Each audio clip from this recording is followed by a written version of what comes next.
Praise God. Our God is able. Let us pray. Father, we glorify you in this very wonderful morning. Thank you, God, sa pag-sustain, Panginoon Diyos. Thank you for the rain. Thank you, God, for the sa malamig na umaga. Salamat po, Diyos. Salamat din po sa buhay. Salamat, Panginoon God, sa pag-asa, sa kalakasan. At Lord, sa aming pagpupuri, sa pagpapatuloy, O Diyos, ng aming gawain. Lord, patuloy, O Diyos, nagisingin niyo po ang puso ng bawat isa, Panginoon God.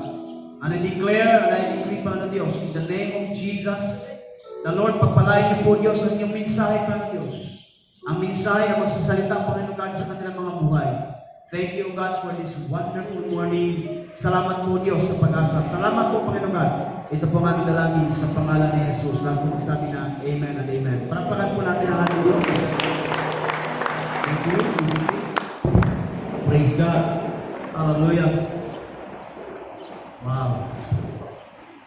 Praise the Lord. God is good. And all the time. Pinipilit namin iangat yung boses Okay, mo. Ang ina ng bigay mo. God is good. And all the time. Pwede bang pakibate ang iyong katabi, sabihin mo, good morning sa iyo? Mga church? Hallelujah. Sa likod, sabihin mo, good morning! Praise the Lord. Okay. Sa ating pong tagline, mga kapatid. One! Okay, yung may intention talaga. One! Two! Three! And four! Palagpakan natin ang Diyos na buhay. Praise the Lord. So, na-miss ko po kayo, no? Tayo po ay nagkaroon ng bakasyon noong nakaraang Monday. So, when I was in Cebu, mga kapatid ko sa Panginoon, I made this sermon. Hindi ko alam na holiday pala, no? Sa noong nakaraang Monday. At ang sabi ko, nagawa ko na itong sermon na ito. At unfair naman para po sa mga tatay, okay? Na hindi po natin batiin ng Father's Day ang mga tatay. So, at saka higit sa lahat, nung nakaraan, nagkaroon po tayo ng tinatawag natin na Mother's Day. So, hindi pa po huli ang lahat, June pa rin. Kaya, ang topic ko po ngayon ay para po sa mga tatay. No? Sa lahat po ng mga tatay, Happy Father's Day po sa inyong lahat. Sa lahat po ng mga tatay dito, palakpakan niyo po inyong mga sarili. Wow! Praise God! Praise God! Ano? Father's Day. So ngayong araw po na ito, ang topic po natin ay it's all about Father's Day.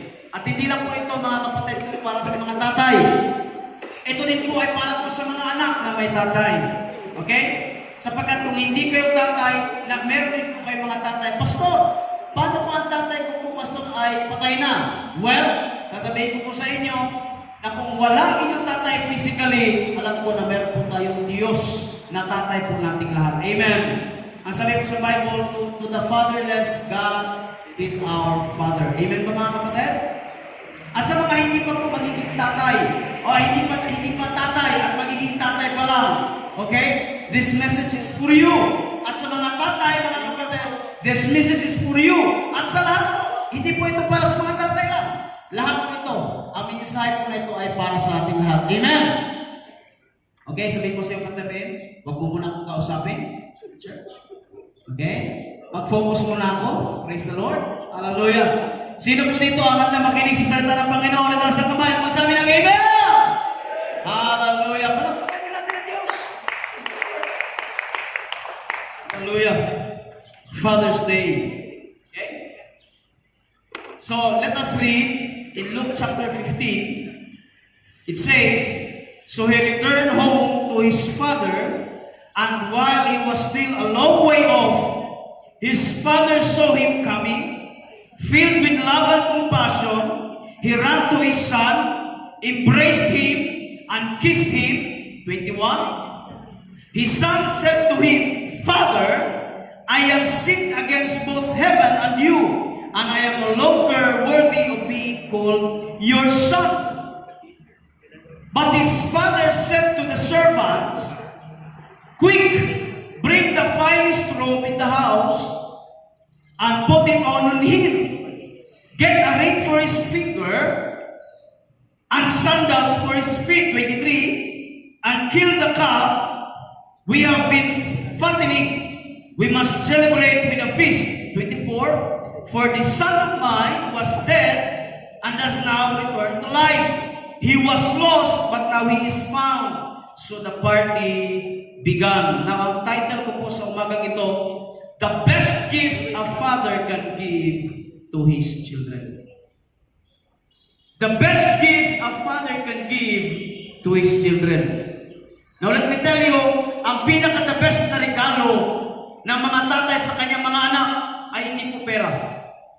No, hindi po pera.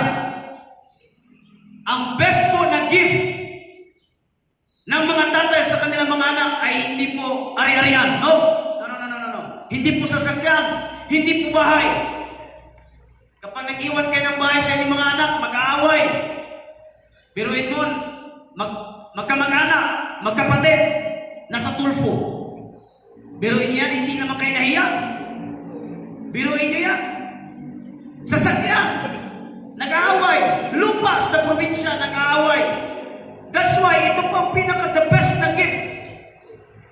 At kung ang mga tatay ninyo ay pumanaw na, nasa langit na, well, magkaroon po tayo ng memories ngayong umagang ito na ang tatay ninyo ay hindi man nag-iwan sa inyo ng lupain. Lupa lang sa kuko. Okay? Pero wala bang bahay na iniwan ang tatay ninyo. Pero ito masisigurado ko. Sa sasabihin ko ngayon, alam ko, isa dito ang iniwan ng papa ninyo para sa inyo. Can I hear amen? Okay, maging honest po tayo. Sino po dito ang buhay pa ang papa? Itaas ang kamay. Yung wala na po ang papa, itaas mo ang kamay. Praise God. Naalala ko, nandito naman yung kapatid ko, si Jert, ano? Yung papa ko ay lagi niyang hinahanap si Lolo, which is yung pinakaunang pastor po sa lahi po namin. Okay? Sapagkat wala na po siyang masusumbungan. Okay? Wala na po siyang Sige, mag-preach na lang po ako nakatalikod. Ano? Wala introduction pa lang ako, nagsisiyakan na kayo sa wala pa altar ko nito, mga kapatid. Okay? Nagsisiyakan na sa likod, nagsisiyakan na sa... Sige lang, okay. Hayaan nyo na. Yung mga tatay po natin, mga minamahal kong kapatid, okay? Yung mga walang tatay dito, okay lang yan. Okay? Yung iyak nyo ngayon, bubuhos pa yan mamaya. Tingnan natin ang pagkilos ng Panginoon. Okay?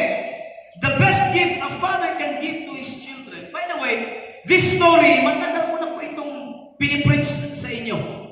Yung tinatawag natin na the prodigal son. The prodigal son.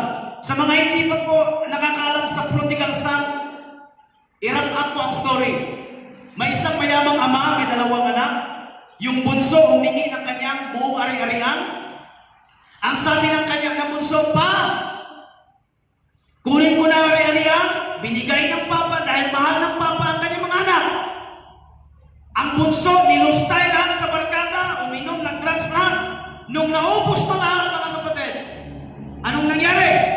Wala na siyang pera, wala na siyang mapagkukunan, siya ay nagtrabaho sa babuyan. Praise the Lord. Nung nagtrabaho sa babuyan, nagkaroon po siya tinatawag natin na turning point sa kanyang buhay. At sabi niya, hala, habang ako ay nagpapakain ng baboy dito, yung mga servant doon sa mansyon na iniwan ko, ang sarap ng pagkain. Uuwi ako sa bahay. Nakakasunod pa ba kayo sa story? Hindi ko na binasa kasi mahaba na eh. Ang sabi ng bunso, uuwi ako sa bahay, not as a son, but as a servant. Kaya nung umuwi siya sa bahay, malayo pa lang, tinitingnan na siya ng ama at doon pumasok ang ating story. Anong ginawa ng kanyang ama? Binihisan, nilinisan, nilagyan ng singsing, nilagyan ng sandalyas, at tinuring pa rin maging anak. Ang sabi niya, ang anak ko ay nawala, ngunit ngayon ay natagpuan, ang anak ko ay naging patay, at ngayon ay naging buhay. Amen? Now, the best gift a father can give to his children, number one, covering. Kala niyo pera, covering. Pastor, let us read. But his father said to the servant, "Quick, bring the finest robe in the house and put it on him." Nung nakita ng papa ang kanyang anak, madumi, mabaho, oh praise the Lord, hallelujah, madumi, mabaho, galing sa babuyan, nagtatrabaho, nung papalapit ang kanyang anak, at sabi ng kanyang anak, "Pa, umuwi ako nito not as your son, but as your servant." Anong sabi ng kanyang papa? Oh, just shut up. Okay? Ang sabi niya sa mga servant, "Hoy, mga servant, magmadali kayo! Bihisan ninyo ang aking anak! Kumuha kayo ng robe." By the way, robe means yung sa mga hotel, kapag kayo po ay naliligo, okay? Yung robe, sa atin kasi sa typical na pamilya, wala, sa typical na Pinoy, wala pong robe, hindi puso ang robe, sa atin tuwalya. Yung tuwalya gamit sa lahat yan. Okay? Sa mga lalaki, sa mga boys, tama ba? Tama mga boys? Isang tuwalya gamit sa lahat natin yan. Ang mga babae, hindi, of course. Tatlong tuwalya niyan, 4 yata, oo. May dito sa buhok, may dito sa paa. Kaya sila nagugulat minsan eh. Nagugulat sila minsan. Na ang asawa ko tuloy, nung bago kami mag-asawa, sabi niya, isa lang ang tuwalya mo. Of course. Sa lahat yan? Oo, sa lahat yan. Ganyan kami mga boys. Oo, ganyan kami mga boys. Yung robe, yung ganun ba? At saka yung robe, natatakpan ng lahat. Anong gustong implication yan sa atin? Anong mensahe? A good father give a perfect covering sa kanyang family. Kasi ang pinaka-the best na regalo ng tatay sa kanyang pamilya ay covering. Kung ikaw ay isang mabuting tatay, anuman ang kasiraan sa pamilya, huwag mo nang sabihin sa kapitbahay. Kasi ang tunay at ang pinaka-the best na regalo ng pamilya, ng isang tatay, is covering. Can I hear amen? Can I hear amen? Yung kapatid ko si Jert, ilang taon ka na? 38? 38 years old na. Okay? Totoo ito. Si Jert, 31 ata yan. No? 31 years old. 31 years old! Kayo ba? Kayo lahat ba? Kwento ko lang sa inyo. Nung ako ay medyo, hindi pa ako nagbabody shame sa inyo ha. Nung ako ay medyo mataba pa. Okay? When I was 90 kilos that time. Pag medyo, ano pala yung timbang mo, yung itsura mo ay parang tumatanda. Hindi, totoo yan. Totoo yan. Hindi pa ako nagbabody shame. This is reality. Alam mo, sabi sa akin, Sir Lito, "Pastor, ilang taon ka na?" Sabi pa ako, "Guess, hulaan mo." Ba naman nasabi, "Pastor, para ka ng 39. Ha? Talaga 39 years old? Pero totoo yun, parang genuine yung kanyang pagkasabi. Pero alam nyo, hindi ko kinasama ng loob yun. You know why? Because that is a prophecy na darating pa ako ng 39 years old. Kaya pag kayo, kung ang edad ninyo may nagsabi na mukha ka ng 40, i-claim nyo na! Ibig sabihin, darating kayo sa 40 years old. Amen pa mga kapatid? Palakpakan nyo nga ang Diyos. Gano'n naman talaga ang buhay. Hindi naman tayo pabata. Patanda po tayo. Ulitin ko, balik ko sa aking kapatid. Si Jer, 31 years old. Believe it or not, pag alas 7 ng gabi, wala pa sa bahay. Alas 7 ng gabi, wala pa sa bahay. Si Papa nagte-text palagi, "Jer, saan ka na? Saan ka na?" Hanggang ngayon, may inbox pa rin sa messenger, sa text. Hanggang ngayon, kapag hindi nakakauwi ng alas 7, because that is her curfew. Ni Jer, matanda na yan ha? Pero hindi po kasi maaalis sa isang tatay ang pag-alala sa kanyang mga anak. That's what we call covering. Palakpakan niyo ang Diyos. Ma'am Soy, tanungin mo yan kung totoo yung sinasabi ko. See? May nagsabi ni Ma'am Soy. Totoo! Kaya pag hindi nag-reply yung kapatid ko, alam mo ang sunod na banat ng papa ko? Mag-asawa na kasi kayo para umalis na kayo sa bahay. sabi ni Jack, wait lang. Please. Wait lang. Just relax lang. Relax lang. Kasi ang tunay na, ang pinaka-the best na regalo ng isang tatay, covering! Kino-cover up natin ang ating pamilya. Kung ano man ang failure sa family, kino-cover up natin. Hindi natin sinasabi sa kapitbahay, huwag mong siraan ang iyong pamilya sapagkat ikaw ang nagtatanya. Can I hear amen? Sabihin mo kasi yung katabi, huwag mong siraan ang pamilya mo. Come on, church. Nakakalungkot isipin na may mga anak makikwentuhan, alam mo, na ang dabis ng tatay mo, yung tatay ko walang hiya. Diba? Masakit sa atin yung, alam niyo, nung naging tatay ako, oh my goodness, nung naging tatay ako, nag-iba yung, believe it or not, kayong mga wala pang anak, hindi nyo maintindihan yung sinasabi ko. You have an idea, pero wala kayong experience. Nung ako ay nagkaanak, sabi ko, iba pala talaga ang magiging isang tatay. Kaya sa lahat ng mga tatay dito, palakpakan nyo ang inyong mga sarili. Hallelujah! Pero hindi yan, ganyan ang pag-ibig ng Panginoon sa atin. God the Father, kahit gaano ka karumi nung ikaw ay lumapit sa Diyos, hindi ka ginudge ng Panginoon, nilagyan ka ng covering. Hello, amen? Kahit gaano ka makasalanan, hudlong ka man dati, adik ka man dati, buhay dati mga kapatid, hallelujah.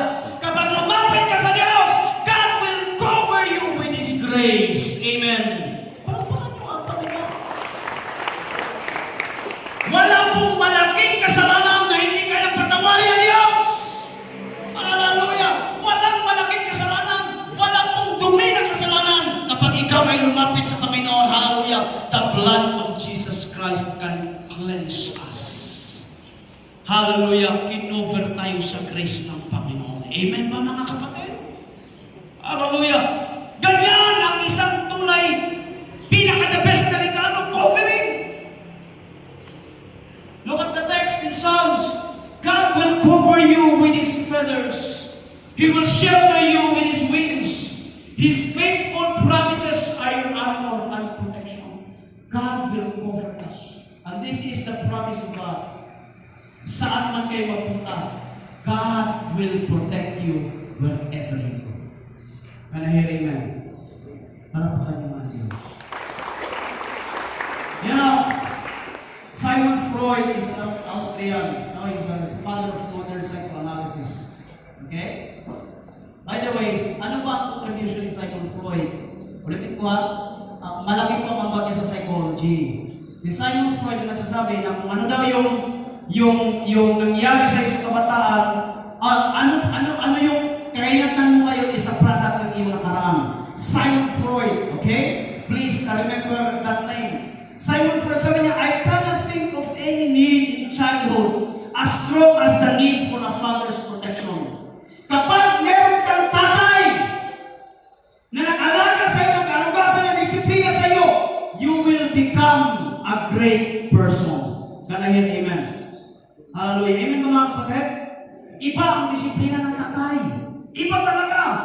As in iba. Yung mama ko noon, kapag nagagalit, parang binabaliwala ko lang. Bakit? Wala na eh. Kaya ko na yung ting-ting. Ay, wala na. Malik na din sa akin. Malik na na porsyento. Katawanan ko pa kaya eh. Pero yung papa ko pag pumalo, one hit wonder lang. Isang sapa, lagnat agad. Bakit? Sinturon. Pero yung sinturon, hindi ito. Uso sa atin sa probinsya yung sinturon na 2 dila. Hindi nyo alam yun. Rich kid kasi kayo eh. Kami mga mahihirap lang. Yung sinturon ni Papa, 2 ang dila. Ibig sabihin, may ganito pa, may another pang dila. Kaya pag isang sapa, 2 ang kagat. At kapag hindi ka pa umiyak mga kapatid, iba na ang pinapalo ni Papa. Yung baka na mismo. O na, pag napalo ka niyan, siyaro ka. Higop pala ng tubig, okay ka na, magaling ka na. Pero wala, iika-ika ka kinabukasan. Ganyan magdisiplina ang Papa, mga kapatid. Why? Grabe ang protection ng mga Papa natin. Can I hear amen?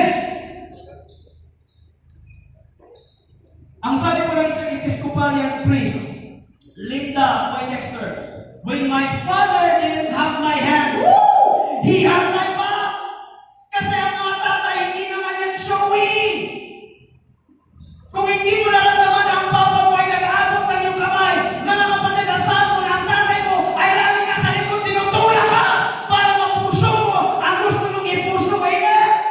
Para pagkagawa Diyos. Praise the Lord! Hindi naman showy. Anak, I love you. Hindi naman lagi nag-aabot ang papa natin sa kanyang mga kamay.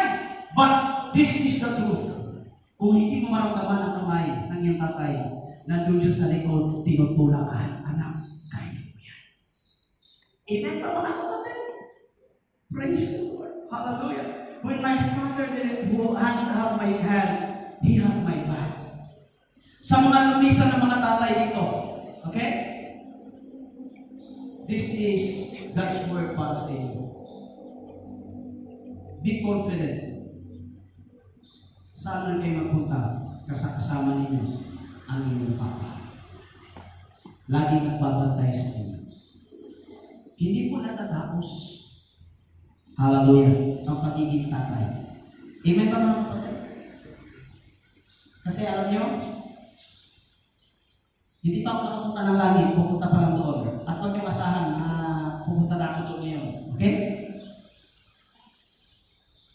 Alam ko, sa mga patay ng tatay dito, meron isang panalangin palagi at laging request ng tatay natin sa ating Panginoon. Lord, please, gabayan mo ang aking mga anak ng buhay pa. And that is the promise. Amen. Pwede bang tapikin mo katabi mo ngayon, sabihin mo, ginagabayan ka ng papa mo ngayon. Pastor, sira ulo yung tatay ko eh. Of course, ang Diyos naman nagpipilter din naman. Ang Diyos naman nagpipilter na naman gagabayan ka na sila ulo. Nagpipilter din naman ang Diyos. Praise the Lord. Next, identity. Identity. Ano sabi sa? But his father said to the servants, quick, bring the finest robe. Tapos na po tayo sa tinatawag po natin na covering. Get a ring for his finger and sandals for his feet. Now, dito muna tayo. Get a ring. Alam niyo ba sa akin pag-research? It's only 1,000 before Christ na invento ang wedding ring by the Roman Empire. 1,000 before Christ na invento ang wedding ring. Pero ang pinaka-importante pala, in Egyptian, sa Egypt mga kapatid, 3,000 BC, na invento ng mga kapatid ang tinatawag natin na signet ring o signet ring. At ang singsing na yun ay binibigay ng tatay sa kanyang mga anak. Kaya napaka-importante pala. Kaya nga nagugulat ako eh. Habang nag-aaral ko sa inyo ng Panginoon, oo nga naman, wala akong nakikita sa Bible na ang husband binibigyan ng singsing ang kanyang asawa. Ang binibigyan ng singsing ng ama ay ang kanyang anak. Ang kanyang anak. Sabi ko, bakit nga ba hindi natin pinagpapatuloy? Anyways, wala naman tayong mga culture na ganyan. Kasi sa ating pagkasal, doon lang ang may singsing. Pero sa unang panahon, 3,000 before Christ, ang singsing ay hindi binibigay sa asawa. Ang singsing ay binibigay sa anak. Why? Ito po ay tanda ng identity. Everybody say with me, identity. Pastor, ano ibig sabihin ng identity? Identity means belongingness. Belongingness. A father makes sure that his family has belongingness. It's always the place they can call home. Hallelujah! Saan ka man magpunta? Saan man ang iyong naabot? Sinisigurado ng tatay mo na kapag babalik ka sa tahanan kung saan ka galing, you are still welcome and you are still a child. Amen? Amen. Of your father. Can I hear that? Alam niyo, wala po kayong ibang babalikan, kundi ang tahanan. Can I hear amen? Identity, belongingness. Belongingness. Meron po tayong mga singsing. At ang singsing na yan ay palatandaan na ikaw ay belong sa ating Panginoon. Amen? Kanahin, amen? Sabihin mo sa iyong katabi, anak ka ni Christ. Come on. Sa likod, sabihin mo, anak ka ni Lord. Alam, anak ka Satanas. Sa likod, sabihin mo, anak ka ni Lord. Praise the Lord. Hallelujah. Okay? Pastor, duda ako sa katabi ko eh. Parang hindi anak, parang iba eh. Bahala na kayo. Sabi ng 1 Corinthians, and you belong to Christ, and Christ belongs to God. Hallelujah.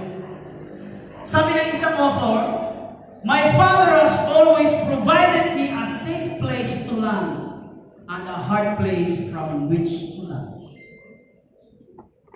Ready ko? My Father has always provided me a safe place to land and a hard place from which to launch. Ang tatay natin, ang ating solid na foundation. Next, number 3, direction. Ang pinaka-the best na pwede natin ibigay sa ating mga anak is direction. Ano sabi sa verse? But his father said to the servants, quick, bring the finest robe in the house and put it on him. Get a ring for his finger and sandals for his feet. Sandals means direction. Everybody says direction. It's our duty, mga tatay.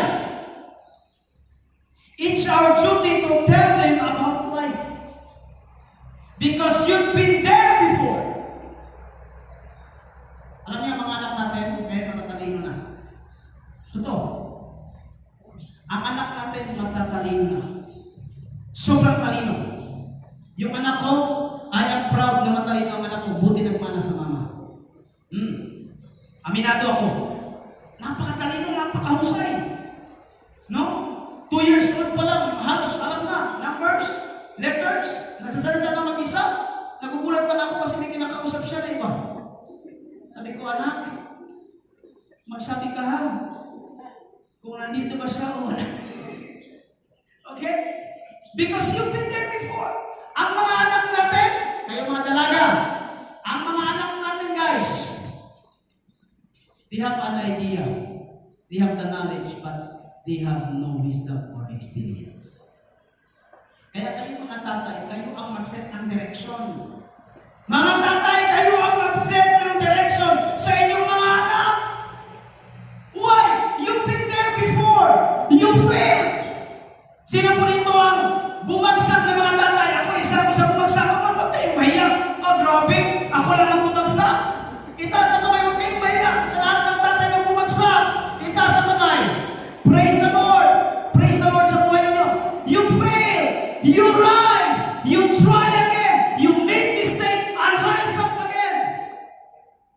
Yan ang tatay natin. Payuhan ninyo ang inyong mga anak. Yung mga sirapulo ninyong anak. Sa Bisaya, tikno ka. Lubagan mo. Sabi, lubagan mo. Okay? Because you fail. Kasi naintindihan nyo ang buhay. Tapos na kayo dyan sa buhay. You fail na tapos na kayo nag-fail. You rise up again. Hindi nila alam yun. That's why set a direction para sa kanila. Ano nakalagay? Tell them but not control them. Huwag mo sabihin, anak, ito ang dapat mong gawin. Hindi. Anak, dyan ako galing natin. Kung itutuloy ko yan, walang patutunguhan yan. Bakit ba pa? Failure ako dyan. Kaya binawit ko ang sarili ko. Anak, huwag ka dyan. Anak, huwag ka masyadong mabarkada sa palainom. Dyan ako galing. Dyan ako galing. 5 tanduay, isang oras na yan. Grabe naman. Grabe, parang kung may chain smoker, grabe ang inyong Panginoon. Sunog atay ang akin dyan, anak. Huwag ka dyan. Huwag ka dyan, anak. Dito ka. Sigarilyo, yung isang kaha, 2 minuto lang yan. Grabe, parang kapre.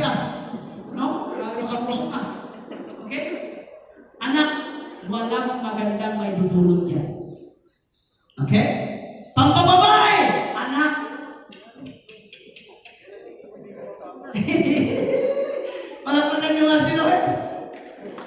Sorry, ang pastor ako eh. Alam-alam, may pupunod ko. Okay? Anak, walang pinululot na maganda yan. Okay? Walang pinululot na maganda yan. Diyan ako galing. Itinigil ko na. Okay? Anak, failure ako dati. Pero tumayo ako, nirap up ko ang sarili ko. Anak, yung naranasan ko na failure, dapat hindi mo na yung maranasan. Amen? Parang po ano ang Diyos. I am not saying na ang Father natin is perfect. No. The only perfect Father is God. Pero yung ating biological Father, hindi po perfect yan. Ang aking Papa, hindi po perfect yan. Kahit ako, hindi ako nagiging perfect sa aking anak. But I try. Can I hear amen? Next. Sabi ng Proverbs, hear my son, your father's instruction, and forsake not your mother's teaching. Proverbs 22, verse 6, train up a child in the way he should go. Even when he is old, he will not depart from it. Alam niyo, one thing na yung mga successful na mga tao, pag pinapakinggan mo mga podcast nila, alam niyo, minsan ay sinasabi, ito ang turo ng tatay ko, ito ang sinasabi ng papa ko. Why? Kasi yung tinuturo ng kung bakit ka ganyan ngayon kasi nagkaroon ng impact ang papa mo sa buhay mo. Can I hear amen? Amen ba mga kapatid? Last but not the least tayo. Okay? Sabi ko lang sa author, a father is neither an anchor to hold us back, nor a sail to take us there, but a guiding light whose love shows us the way. Ang mga papa natin ang nagiging daan, light, para po ating puntahan at sense of direction. Nainiwala ba kayo ng mga kapatid? Nainiwala ba kayo mga kapatid? Alam niyo, naalala ko, true story, yung mama ko, ayaw magpastor ako sir dito. Ayaw. Sabi ng mama ko, tuso ka naman. Meron ka naman kakayanan. Madiskarte ka naman. Di ko sa lahat ng magkakapatid, isa po ko sa madiskarte. Alam niyo dyan yan. Isa po ko sa madiskarte. Sabi ko, mama, bakit ka magpastor? Naalala ko, hindi ko binababa ang mga pastor. Pero naalala ko, because I am a probinsyanong pastor. Sa probinsya, isang kahig, ano sunod? Isang tuka. Sa probinsya, hindi ganon. 5 kahig, wala pa rin tuka. No? Mahirap ang buhay. Kaya ang sabi, Sir Jiggy ni Mama, huwag kang magpastor kasi ang pastor walang bigas. Yun yung mga taga-probinsya, mga pastor. Pero alam niyo, sabi ko, Ma'am, huwag mo sabihin na ganyan. Okay? Yung papa natin, bilang isang pastor, kinover up tayo lahat. Dinala tayo mula po sa wilderness papuntang promise land. Can I hear amen? Kaya sabi ko, and by the way, simula childhood ko, I don't want to become a pastor, by the way. Gusto ko maging architect. Totoo yan. Totoo yan. By the way, sa mga hindi po nakakalang, talang buhay ko lang. I was one of the winner of, sino po nakakalam ng journalism? High school. Okay? Thank you. Journalism. Sino po involved sa journalism dito? When he or she was in high school. I was one of them. I was in Mindanao. I won. Pastor, ano pang kategory mo? I am what? Cartoonist. Nanalo po ako sa cartooning, mga kapatid. At nakapunta po ako dito sa Manila. Sabi ng mama ko, magaling kang mag-drawing, mahusay kang mag-cartooning. Bakit hindi ka nalang maging artist? Char, artist ha? Magaling kang bakit hindi ka nalang mag-architect? Alam niyo mga kapatid ko sa Panginoon, one thing for sure, kinamumuhian ko ang maging pastor. Sabi ko, I don't want to become a pastor. Why? Ang mga pastor ay noon. Walang mga bigas daw. But eventually, one day, nagtatrabaho ko sa Gateway, Manggahan. 1 year ako nagtrabaho. Yung sinasabot po niyo sa master? Master ba? Master Eskinol? Doon ako nagtrabaho. 1 year. But one day, I was stuck in the middle of the traffic. Sabi ko, this is enough. God called me. Umuwi ako sa bahay, sabi ng papa ko, bakit ka na umuwi? Sabi ko, pa, mag-aral na ako ng seminaryo. Gusto ko lang ng pastor. Anong hangin ang dumaan? Bakit gusto ng pastor? Sabi ko, because this is my calling.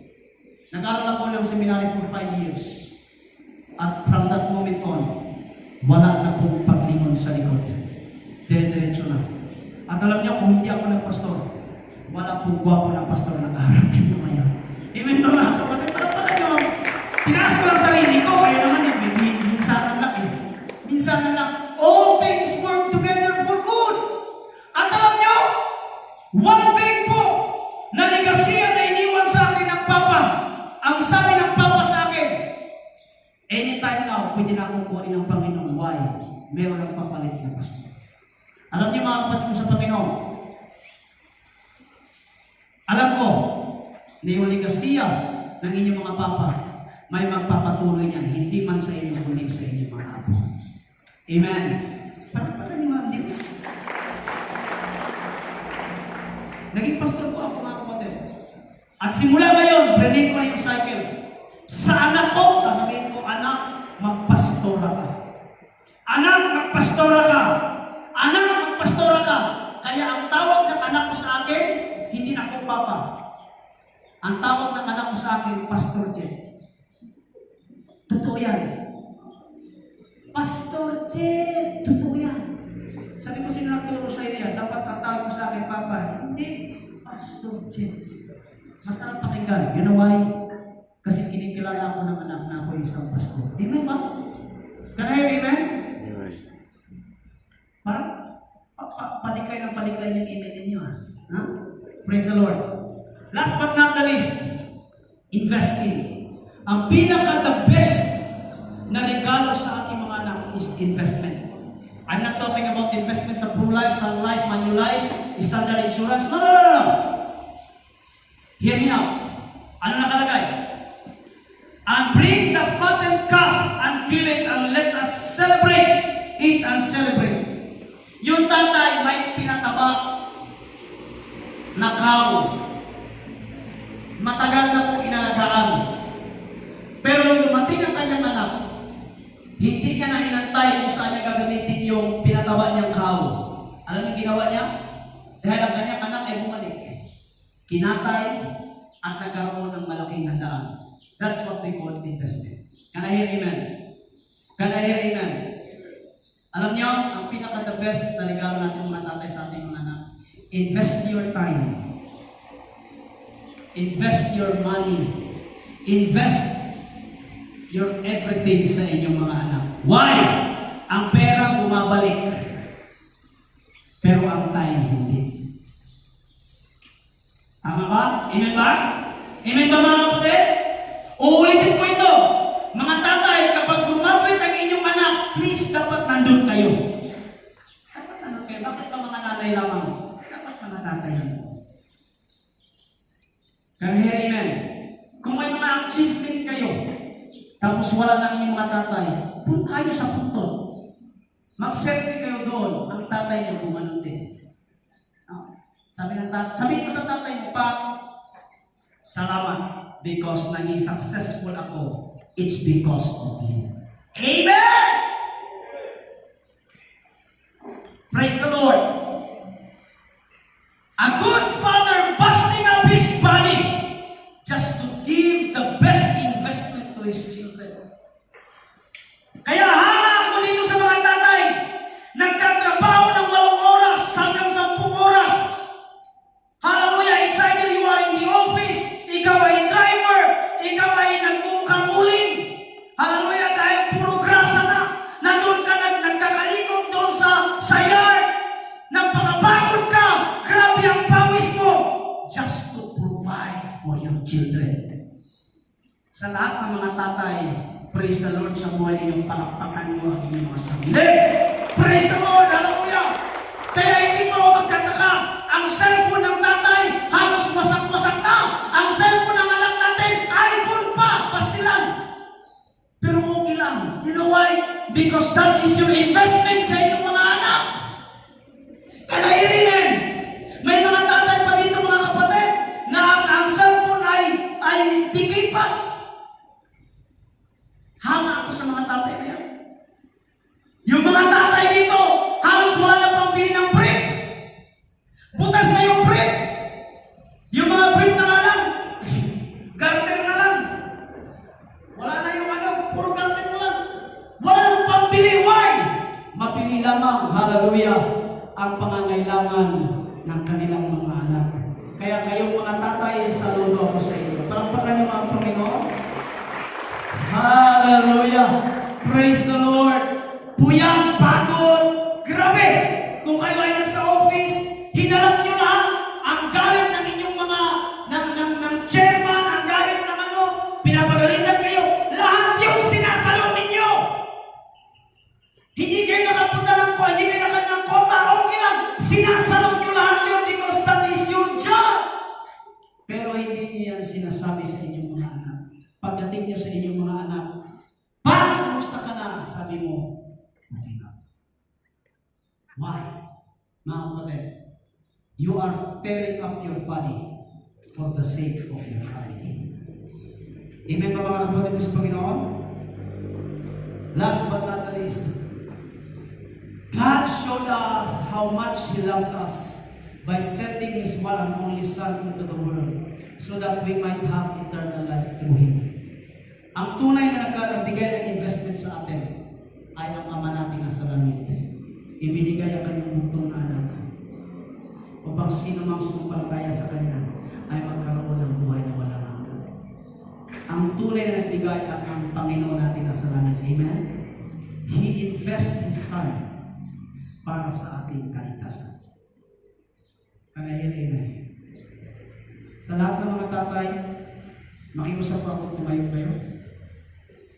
Lahat ng mga tatay, tumayo kayo.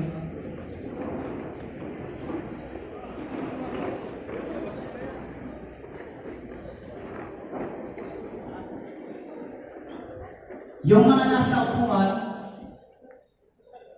pwede ba ako nakiusap sa inyo na, can you please raise your hands and ilay hands din po sila? Please, makiusap ako sa inyo. Salamat. Kung si Sir Lito ang naging tatay nyo rito dahil wala na kayong tatay, then raise your hands sa inyo kay Sir Lito. Sa lahat po ng mga tatay na nandito, I am so damn proud of you. Alam niyo, naintindihan ko kayo dahil ako ay naging tatay na rin. Promise, I'm so blessed to have you guys. Pinagpala po ang lahat ng tatay. Alam niyo, may mga tatay po tayo na may mga silent battle sa kanilang buhay na hindi na po sinasabi. Nilulunok na lang nila. Alam niyo, lahat po ng inyong mga silent battle, silent cry, alam ng Panginoon yan. At wala po tayo dapat ibang lapitan kundi ang ating Panginoon. Mga tatay, can you please close your eyes and I will pray for you. Heavenly Father, precious God, salamat po Diyos. Salamat po sa mga tatay na ito, Diyos. Hindi po, Panginoon God, napapagod just to give a better future sa kanilang mga anak. I pray, O Diyos, palakasin niyo po ang puso ng bawat isa, especially ang mga tatay. Lord, ramdam ko, Diyos, ang kanilang pagod pero hindi po nila pinapakita, O Diyos. Ramdam ko, Diyos, ang kanilang iyak sa loob, Panginoon God, pero hindi po nila pinapakita, O Diyos. Lord, kami po, O Diyos, sila lang po, Panginoon God, mga tatay, naging malakas sa paningin ng kanilang pamilya, O Diyos. Minsan may pumapasok sa kabila, O Diyos, ng pagod. Kahit po may mga sakit, Panginoon Diyos. Right now, I pray, palakasin niyo po sila, Panginoon God. Give them strength to carry on. Give them strength, Panginoon God. Hallelujah. na masuplayan, Panginoon Diyos, ang kanilang buong pangangailangan. Dalangin ko sa mga tatay nandito, Diyos, even though we are not perfect, O God, but thank you, Lord, because your grace is perfect. Thank you, Lord, because your power is perfect. Thank you, Jesus, for sustaining the love sa puso ng mga tatay, Panginoon God. Lord, sa lahat po ng mga tatay nandito, palakasin niyo po sila, O Diyos. Kalakasan na nanggagaling sa inyo, Panginoon God. Empower them. Hallelujah, O God, with your grace. Lord, sa lahat po ng mga tatay, salamat po. Dahil meron po kaming masasabing tatay, Panginoon God. Ingatan niyo po sila, patatagin, palakasin, Panginoon God. At sa oras na ito, O Diyos, akin pong dalangin sa buhay po. I mention the name of Sir Lito Barzaga, Panginoon God, bilang isang tatay ng TTC, O Diyos. Lord, balutin niyo po siya, Panginoon God, ng iyong kapangyarihan, na ang makita sa kanyang buhay, O Diyos, ay hindi po ang kanyang kahinaan. Ang makita, O Diyos, sa kanyang buhay, ang kanyang pagiging isang ama dito sa company na ito, O Diyos. Pagpalain niyo po siya kasama po, O Diyos, ng mga department heads. Salamat po, Diyos. Pagpalain niyo po, God, ang lahat po ng tatay, sa mga gwardya, sa lahat po, Diyos, na nakakasama po, Diyos, ng Standard Insurance. Pagpalain niyo po. Salamat po sa kalakasan, salamat po sa pag-ibig, salamat po sa pag-iingat. Ito po ang aming dalangin sa pangalan ng Ama, ng Anak at ng Banal na Espiritu, at sa pangalan ng Anak na si Jesus. Everybody says, Amen and Amen. Palakpakan niyo po mga tatay. Makaupo na po mga tatay. Sa lahat po ng mga tatay, mabuhay po kayong lahat. Okay? Happy Father's Day! Pagpalain po tayo ng ating Panginoon. Palakpakan po natin ang ating Diyos.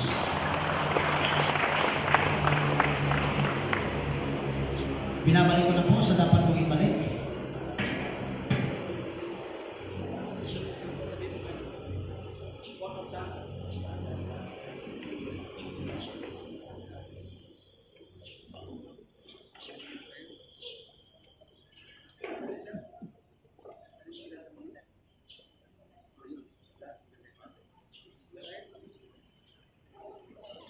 Balik kayo, yun gamitin mo na. Sige ka na. That's with my father. Lyrics? No, sir.